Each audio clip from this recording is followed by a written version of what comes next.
Record.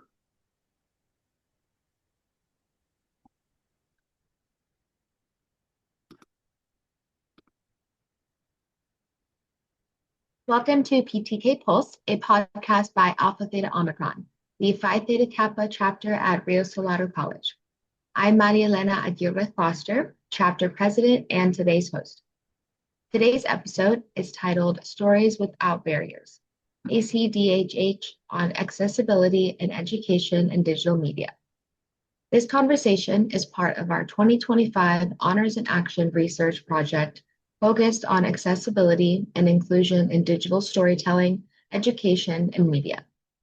Our goal is to better understand how stories become more meaningful and powerful when they are intentionally designed to be accessible to everyone. I am truly honored to welcome our guest today, Spencer Brown. He is the Communications and Media Specialist at the Arizona Commission for the Deaf and the Hard of Hearing. Spencer oversees ACDHH's communications across social media, web, and print platforms, ensuring programs, services, and events are communicated in ways that are clear, engaging, and accessible. With a strong background in graphic information technology, marketing, photojournalism, and design, Spencer brings a unique blend of technical expertise and a deep commitment to inclusive communication. Spencer, thank you so much for joining us today. We're so grateful to have your insight as we explore what accessibility looks like in modern education and digital media. How are you today? Thank you. Yeah, thanks. I'm good. Thank you for having me join this podcast. It's very exciting to be here and share my story. Of course, we are so excited to have you here. So, to kick us off, can you share a little bit about the Arizona Commission for the Deaf and Hard of Hearing and the work that you do for the community? Yes, definitely. ACDHH is the Arizona Commission for the Deaf and Hard of Hearing. We're a state agency that serves 1.3 million people that have various degrees of hearing loss, deaf, hard of hearing, deaf blind, and everything in between. We are a statewide information and referral center as well. Our mission and our purpose is to improve the quality of life of these people through advocacy, education, and public policy. We also partner with communities and institutions to make Arizona a place where we can enhance the quality of life for all. And that ensures that communication and access across Arizona is inclusive for all people. That's incredible. That's definitely what we're wanting to showcase. So, thank you so much for sharing that. And what role does your team specifically play in advancing accessibility and inclusion across Arizona? Well, we have many roles, but across those roles, we have initiatives in advocacy, education, community relations, and policy. Since we partner with state agencies, emergency services, healthcare, schools, and various media, that encourages us to place qualified or licensed ASL interpreters, CART or real-time captioning services, also assistive technology, to make sure that we have a more holistic and inclusive design structure. Also, we provide training and technical assistance to improve that communication access for everyone. Wonderful. Sorry, I did not pause enough last time, so break. Okay. And what are some of the most common barriers? Oh, I'm so sorry. Pause. Break.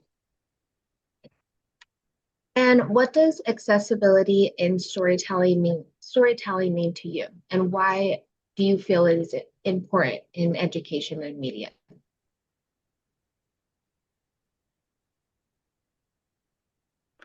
Accessibility is so important with storytelling. It's something that ensures that everyone can fully experience the content, whether that be captions, ASL interpretation, audio description, transcripts, whatever that may be. It's accessibility for deaf, hard of hearing, and deafblind people. That means that their communities are accessible, which means cultural inclusion. Accessible storytelling really validates a diverse expression of people and builds empathy so that empathy impacts our equity in media and education. Thank you. I love your mention of empathy because that for me personally, it's really just I feel the cornerstone of what can bring so many people together, different people, like-minded people. They're at the core root of all forms of connection is so thank you. And what are some of the most common barriers that you see for deaf, blind, and hard of hearing individuals when it comes to accessing digital content and educational resources?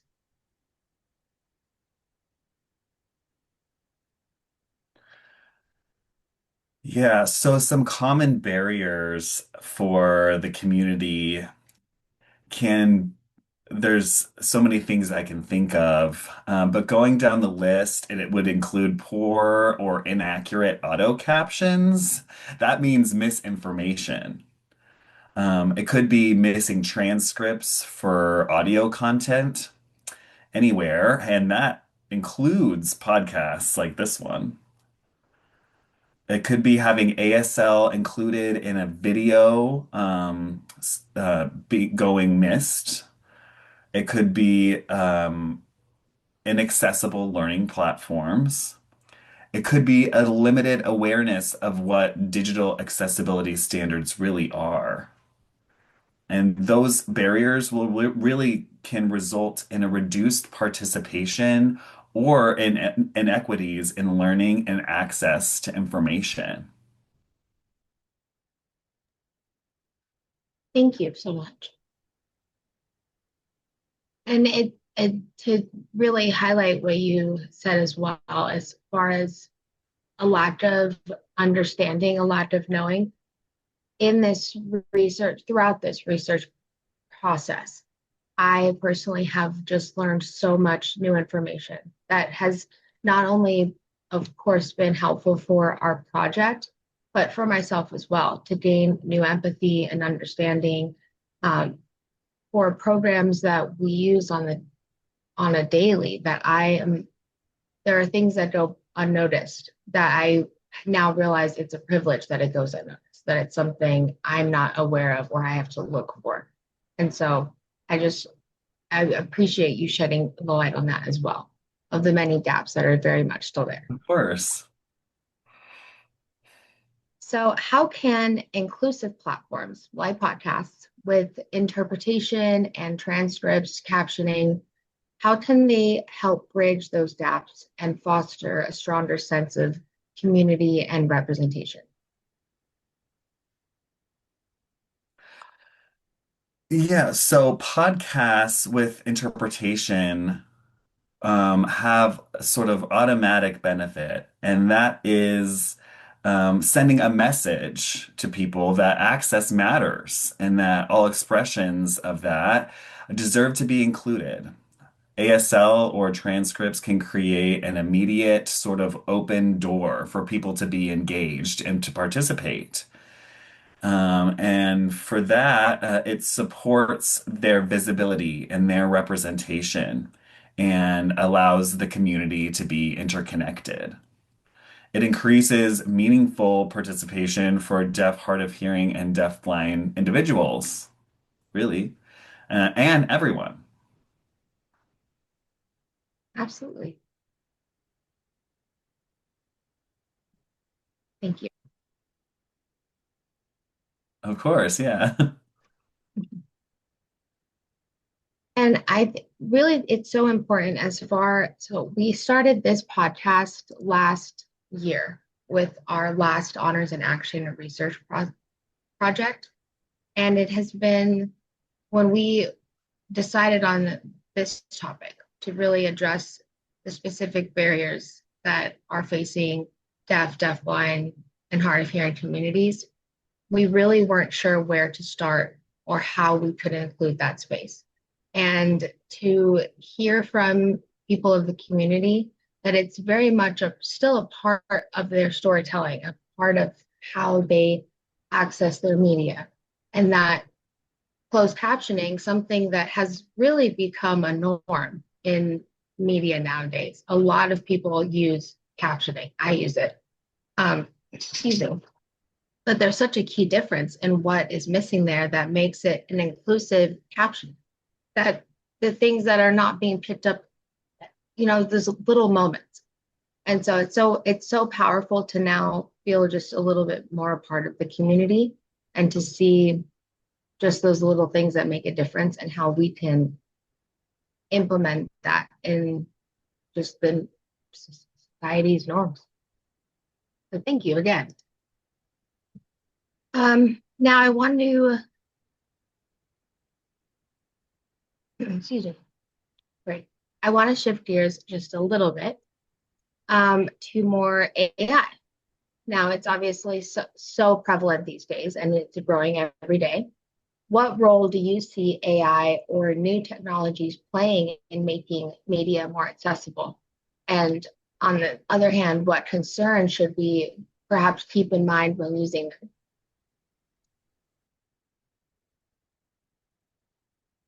Yeah, I definitely agree. AI is really widespread now. And so AI is amazing. It can really automate captions, translations, speech to text. It can do those things, but there is a really major concern, and that is accuracy.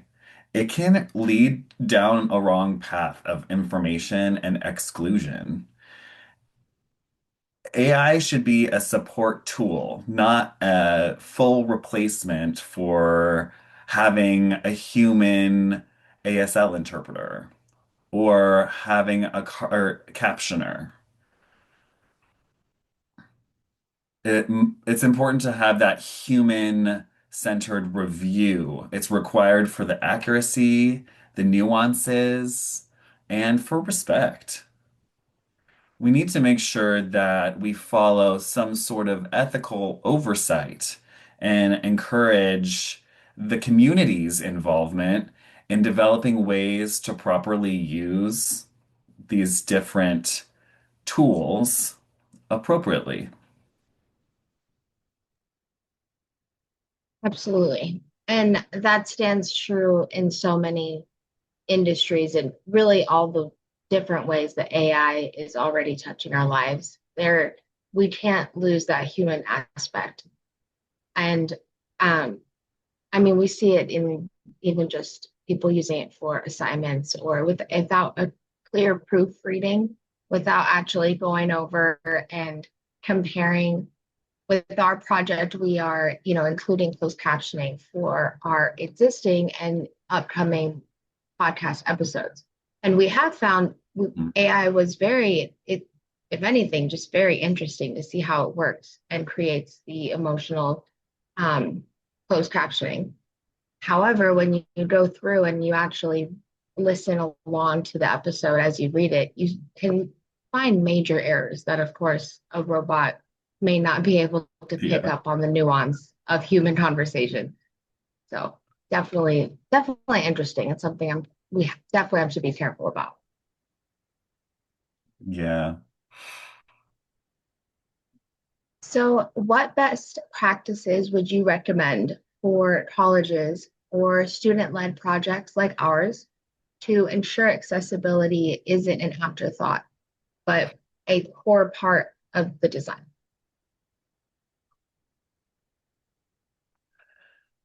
I think one of the best practices is to really, for everyone involved, is not only the colleges or students at the college, but for everyone, um, is to instead of having a sort of checklist or a box that you can check as an afterthought, is to shift into a more inclusive mindset from the beginning, planning for accessibility from the beginning, and have advice from the deaf and hard of hearing community, and have an open dialogue with to figure out what's right. The quality of that, the qualified professionals, interpreters, and captioners involved, to be able to train teams with disability awareness and inclusive practices, and to have them actually included and not separate at a distance. And inclusion from the beginning so that it's a more better and more equitable experience. That is something for everyone. 100%. I really, the foundation of equity is cultural humility. And it really, people have to be willing to ask questions. And it can definitely be daunting. Again, I'm speaking from personal experience. With this project, I don't have anyone in my life personally that I know that is deaf or deafblind, hard of hearing. There were so many new things that I had to learn that I wanted to learn. And I'm just really so willing or so thankful for people that are willing to share that information and will just accept my questions no matter how ignorant they are, because we don't know what we don't know. And if we are wanting to, like you said, just at the start of a project, at the start of even a conversation with somebody, if we are willing to just really sit down and be open about our differences and confide in one another and how we can speak about those differences, I mean, the world would just be a better place.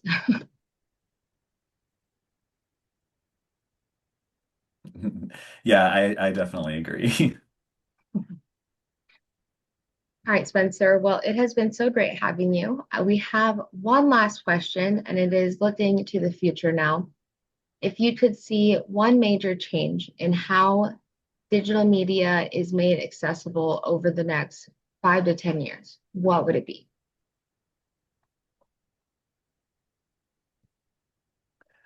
Yeah, what a vision, to hope or to look forward to something. It would be universal accessibility, really, built into all content and creation tools and platforms, widespread. Basically, accessibility would become something intuitive, automatic, and not normal, and not something robotic.